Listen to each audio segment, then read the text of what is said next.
Okay, this is the M1 paper from October 2024. It's the first question, question number 1.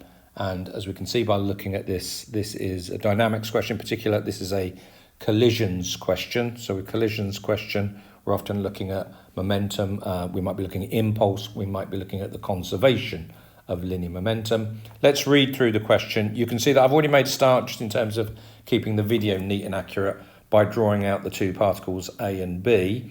What does it say about those two particles? It says A has a mass 4m, B has a mass 3m, and it says the particles are moving in opposite directions along the same straight line on a smooth horizontal surface where they collide directly. So most of that bit there is standard to one of these questions, but they're moving in opposite directions and they collide. So if they're moving in opposite directions and they collide, A's got to be going in that direction and B's got to be going in that direction.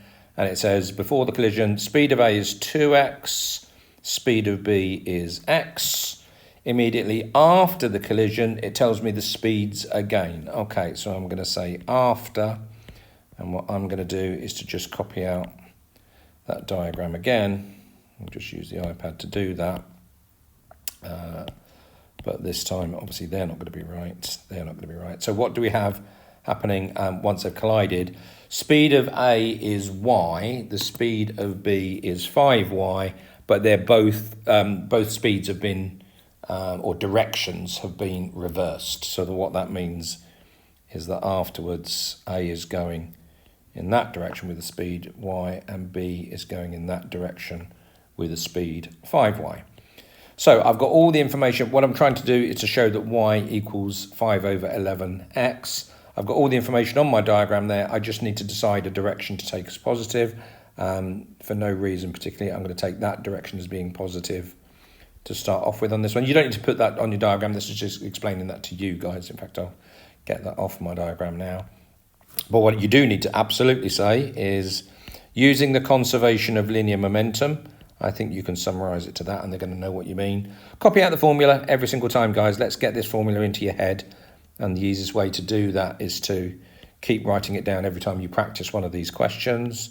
So M1V1 and M2V2. So then we're just substituting everything in. M1U1 is up here. So that's going to be 4m times 2x. M1V1 is going to be this bit here, and just be aware of the fact that it's plus 3m, but it's minus x. The x is going in the opposite direction. Same down here when we're doing this one. M1V1 is going to be 4m, but minus y. And then the last bit is 3m and 5y. So let's just tidy all this up. We know what we're looking to get. So 8mx minus 3mx is equal to minus 4my plus 15my, means I get 5mx is equal to 11my. The m's can cancel out. And what am I trying to get? Y. So y equals 5x over 11. Yeah, which is absolutely what we were just trying to prove up there. So that's good. That's the first part done. Second part then says, right, find in terms of m and x the magnitude of the impulse received by A in the collision. So A is this one here, the impulse received by it. I'm going to now take that as being my impulse. That's what I'm going to be working out. I'm going to be using this part of the diagram here. And what they say in the book, and I tend to agree with them, is if you've got I going in that direction, now I don't care what you did for the first part, have that way now as being positive, as long as you do take it as positive. And so in this case, the x and y are in opposite directions. One of them is going to be a minus. It'll work out whichever way around you do it. But I think it's just a good idea to try and stick to the same sort of format each time. So here, I don't need to explain that to the examiner. From that situation, all I am going to do for part B is say impulse on A. So impulse is just I equals m v minus u. So in this particular case, I is equal to 4m is the, so again, we're looking at this part of my diagram.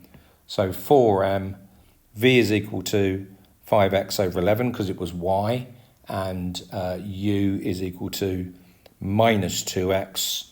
So when I do that, I'm going to get 5x over 11 because that was y, minus 2x. So just take a little bit of time, be careful about that so you don't make any silly mistakes here. That all then works out to be 4m times, that's 27x over 11. And then tidying that all up, that works out to be 108mx over 11, which is not the neatest answer in the world, but it is the correct answer. And with these questions, as I say, just take your time, do lots of them, but be careful about the way that you decide on which way is positive or negative. Then they should be relatively straightforward. Okay, hopefully that makes sense to everybody.